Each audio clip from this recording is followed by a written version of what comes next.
সুস্থতা যে কতটা বড় নেয়ামত আল্লাহর, সেটা আমরা একবার অসুস্থ না হলে বুঝতেই পারি না। হসপিটালে গেলেই বোঝা যায় যে সুস্থতা কত বড় নেয়ামত।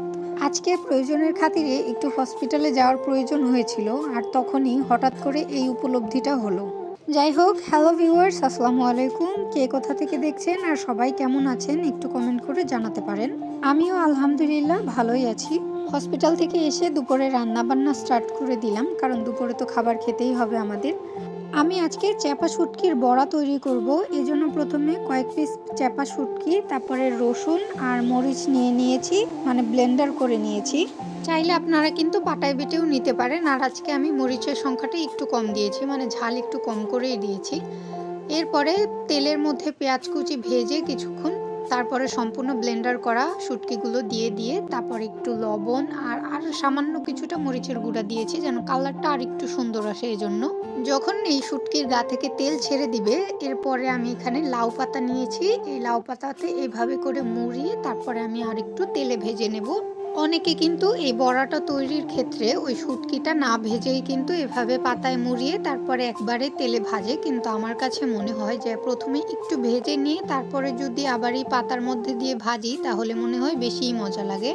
আমার মতো যারা শুটকি লাভার আছেন, এরকম ভর্তা দেখলে বা শুটকির বড়া যে কোনো কিছুই শুটকির দেখলে কিন্তু আগে জিভে পানি আসে। শুটকির বড়াটা রান্না করা শেষ, এবার আমি তরকারি রান্না করব। আর আজকে আমি লাউ চিংড়ি রান্না করব। আমি জানি না আমার ভিডিও অথবা কথা কোনো একটাও কি আপনাদের ভালো লাগে কিনা। যদি ভালো লাগে অবশ্যই কিন্তু লাইক দিয়ে পাশে থাকবেন, অবশ্যই। আর যদি ভালো না লাগে তাহলে অবশ্যই দেখতে থাকুন, দেখবেন এক সময় না এক সময় ঠিকই ভালো লেগে যাবে। তো আমি লাউ চিংড়ি রান্নার জন্য তেলের মধ্যে পেঁয়াজ কুচি দিয়ে এরপরে মশলা দিয়ে এবার দিয়ে দিয়েছি চিংড়ি মাছ। আর এবার বাটা মশলা দেওয়ার পালা। প্রথমে আমি শুকনা মশলাগুলো দিয়েছিলাম, আর এবার আমি বাটা মশলা দিয়েছি। আর আমি বাটা মশলা বলতে এখানে পেঁয়াজ বাটা, রসুন বাটা, আদা বাটা এবং জিরা বাটা সব একসঙ্গেই আমি ব্লেন্ডার করে রাখি। এরপরে সেই মশলাটাই আমি সব তরকারিতেই ব্যবহার করি।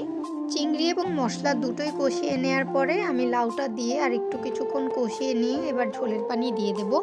আর এদিকে দেখুন, লাউ রান্না করতে করতে আমার গ্যাস চলে গিয়েছিল, তাই লাউ থেকে বেশ খানিকটা পানি বের হয়েছে, ভালোভাবে কষিয়ে নিতে পারিনি।